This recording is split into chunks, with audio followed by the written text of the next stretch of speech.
پاکستان مگر یہ تو معذرت کے ساتھ سر یہ تو ایک بالکل ڈائریکٹ کانٹراسٹ میں نہیں آ جاتا حال ہی میں جو آپ نے فیصلہ کیا ہے کہ آپ ایک مڈل ایسٹرن وار پول کے اندر جمپ کرنے جا رہے ہیں. I mean it's completely contrary to what مہر ہمیں دیکھیں یہ تو دو بالکل مختلف چیزیں ہیں. جنرل راحیل شریف دیکھیں ڈٹ جانا یا تو نہیں ہے.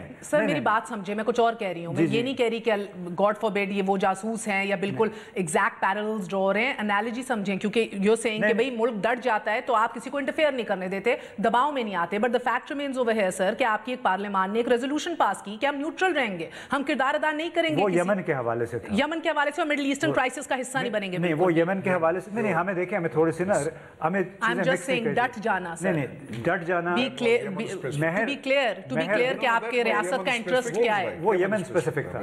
اور دیکھیں ہمیں یہ بھی سوچنا چاہیے کہ کوئی بھی حکومت ہوتی ہے اگرچہ میرے اختلافات ہیں اس حکومت سے اس فوج کے ساتھ بھی لیکن ہمیں بطور پاکستانی جب ہم سوچیں گے ایک وزیر اعظم ہے اس کو یہ کہا جائے کہ آپ کا 15 لاکھ لوگ ہیں ہم ان کو یوں نکال رہے ہیں اپنے ملک سے آپ ان کو سنبھالیں. یونائٹڈ عرب ایمریٹس اسی کو فالو کرتے ہوئے کہیں کہ آپ کے 20 لاکھ لوگ ہیں ان کو ہم نکالیں گے تو وہ پھر بالکل مختلف چیز ہو جاتی ہے. آرمی چیف سابقہ آرمی چیف ایک ریٹائرڈ آرمی چیف ہیں وہ انہیں پسند ہوں گے سعودیوں کو ان کو جانے دیا لیکن میرا خیال ہے یہ معاملہ کلبھوشن کے معاملے سے بالکل مختلف ہے. کلبھوشن نے جو کام کیا ہے جو کہ ہمیں بتایا گیا ہے وہ اس ملک میں عدم استحکام پھیلانے کا بہت ایک طویل سلسلہ تھا جس کا ذکر national security advisor Ajit Doval سابقہ سفیر پارتھا سارتھی کرن بیدی اور سابقہ 2-3-4 ان کے را کے ایجنٹ چیفز تھے سربراہ تھے جنہوں نے بیٹھ کے ایک انڈیا ٹوڈے کی ایک بیٹھک میں یہ اس قسم کے فیصلے تجاویز دیں کہ پاکستان کو سبق سکھانے کے لیے بلوچستان ہمارے پاس موجود ہے جس طرح ہم نے بنگلہ دیش بنا کے دے تھے بنگالیوں کو پاکستان سے اسی طرح ہم بلوچستان میں کر سکتے ہیں افغانستان میں ایکسپلائٹ کر سکتے ہیں. Ajit Doval is on record national security adviser ان کے ایبسلیوٹلی. سو میں فردوس نقوی صاحب آپ کی طرف آؤں گی اور شاید میں سمجھانے میں قاصر ہوئی and may be I mail founded completely sir مگر جو قرارداد تھی پارلیمنٹ میں اس نے کہا یمن کی جنگ کا حصہ نہیں بنیں گے اور اپنے ٹروپس ڈپلوائے نہیں کریں گے. گو کہ اگین میں سمجھنے سے قاصر ہوں کہ کل کو جو اتحاد لیڈ کر رہی ہے کنٹری وہ اگر اسے کہا جائے ٹروپس بھی ڈپلوائے کرو وہ کیسے گریز کرے گی یا نہ کرے گی دیٹس another matter.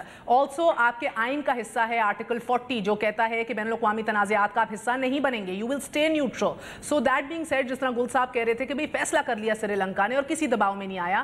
سو ایک پوزیشننگ ان کے مطابق ہم لے سکتے ہیں کلبھوشن یادو کی ہینگنگ کے حوالے سے. مگر ڈو یو تھنک کہ بحیثیت ایک دو سوال بحیثیت ایک ریاست ہم اپنی الائننگ کے حوالے سے اتنے ہی کلیئر ہیں اے اور سر پارٹ بی جو میں نے ان سے بھی پوچھا کہ کلبھوشن یادو کا یونائٹڈ نیشنز کے اندر اگر ذکر ہو ڈوسیئرز کا ملیحہ لودھی یونائٹڈ نیشنز میں ذکر کریں ان کا بہرحال یہ فیکٹ ہے کہ وزیر اعظم کے لبوں سے ان کا نام ایک دفعہ بھی نہیں نکلا. جی میں آپ So did we squeeze enough out of it? G there are two issues which you have raised. میں سمجھتا ہوں کہ جو پہلا ایشو تھا جو آپ ریز کر رہی تھیں میں اس سے اتفاق کرتا ہوں کہ پاکستان کا جب یہ ڈسکشن ہو رہا تھا کہ حصہ بنے وہ انٹرنیشنل فورس کا تو we were very concerned کہ ایران کے ساتھ کیونکہ ایران اس فورس کا حصہ نہیں ہے اور ہمارا نیبر ہے امیجیٹلی تو کیا ریپرکشنز ہوں گے. اور جس کی وجہ سے جو ڈیبیٹ ہوئی اس میں ہم نے یہی بہتر سمجھا کہ ہم اس وقت اس الائنس کا اس طرح حصہ نہ بنیں. جہاں تک کلبھوشن یادو کا تعلق ہے ایک آزاد ملک کی حیثیت سے ہمارے فیصلے آزادانہ ہونے چاہیے لیکن جس بات کی آپ نے بھی نشاندہی کی گل صاحب نے بھی کی میں اس سے بالکل متفق ہوں کہ اس سے جو مائلیج ڈرائیو کی جا سکتی تھی وہ ہم نہیں کر سکے. اور انفیکٹ میں سمجھتا ہوں کہ وی میزریبلی فیلڈ. یہ صرف استعمال نہیں کی میزریبلی فیلڈ. اس سے کہ آپ یہ دیکھیے کہ دوسرے ممالک اور ہندوستان جس طریقے سے پاکستان اگر کچھ بھی کرتا ہے چاہے وہ ممبئی کا اٹیکس ہو یا کوئی اور واقعہ وہاں ہوا ہو ان کی بیسس پہ ہو تو انہی نے اپنے ایمبیسڈرز کو ایکٹیویٹ کیا ڈیلیگیشنز بھیجے اپنے جن ممالک سے ان کے تعلقات بہتر تھے وہاں جا کے ان کی پارلیمنٹس میں انہی نے خطاب کیا اور جتنا کیچڑ وہ پاکستان پہ اچھال سکتے تھے اچھالا جتنے ہمارے چہرے کو مسک کر سکتے تھے مسک کیا. دنیا بھر میں وہ کسی حد تک کامیاب رہے کہ انہیں کا جب بھی کوئی ٹیررزم شروع ہوتی ہے تو اس کی بنیاد جو ہوتی ہے وہ پاکستان میں پائی جاتی ہے. اب ہم اس بات میں ناکام ہو گئے کہ اس ٹیررزم کو اور پاکستان کو انسٹیبل کرنے میں بھارت کا بہت بڑا ہاتھ ہے. ہم سب جو پاکستان میں رہتے ہیں ان کو اس بات پہ یقین ہے کہ بھارت جو ہے وہ پاکستان میں ایک بہت ہی گندا کردار ادا کر رہا ہے، جس میں اس نے دہشت گردی کے بے تحاشا واقعات کیے، فنڈنگ کی دہشت گردوں کی، ایکسپلائٹ کر رہا ہے بلوچستان کی سچویشن کو، باقاعدہ وہ ان لوگوں کو پناہ دے رہا ہے. اور آپ یہ دیکھیں جو حالیہ ایم کیو ایم کے سلسلے میں بھی جو واقعات ہوئے، راؤ کے ساتھ جو میٹنگ کا ذکر روم کے اندر ہوا، اگر ان سب چیزوں کو جوڑیں تو پاکستان کس حد تک ناکام رہا ہے. یہ اس حکومت کی ناکامی ہے.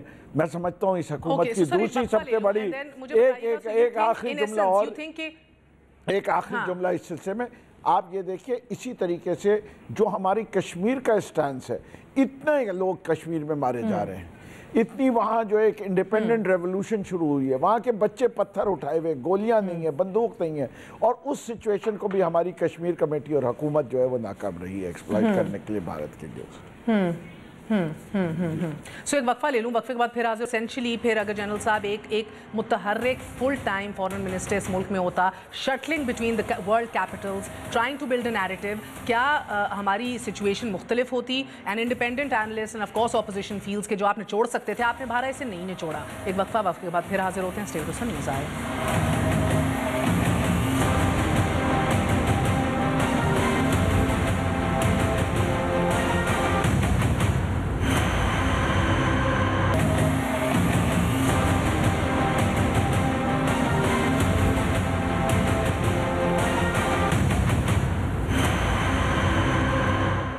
واپس آنے کا شکریہ. Welcome once again to news I. So general صاحب، ایک فل ٹائم فورن منسٹر اس ملک کا اگر ہوتا تو شٹلنگ بٹوین کیپٹلز، اگین آپ کو لگتا ہے کہ کیا بہتر ایک ہمارا موقف جو ہے وہ پیش ہو کے اسٹرینتھن نہ ہوتا کیا؟ مہر، یہ ایک آپ کا ایک ویو پوائنٹ ہے، اور یہ کہہ دینا کہ فل ٹائم فارن منسٹر نہیں ہے، یہ میں اس پہ ایگری نہیں کرتا ہوں.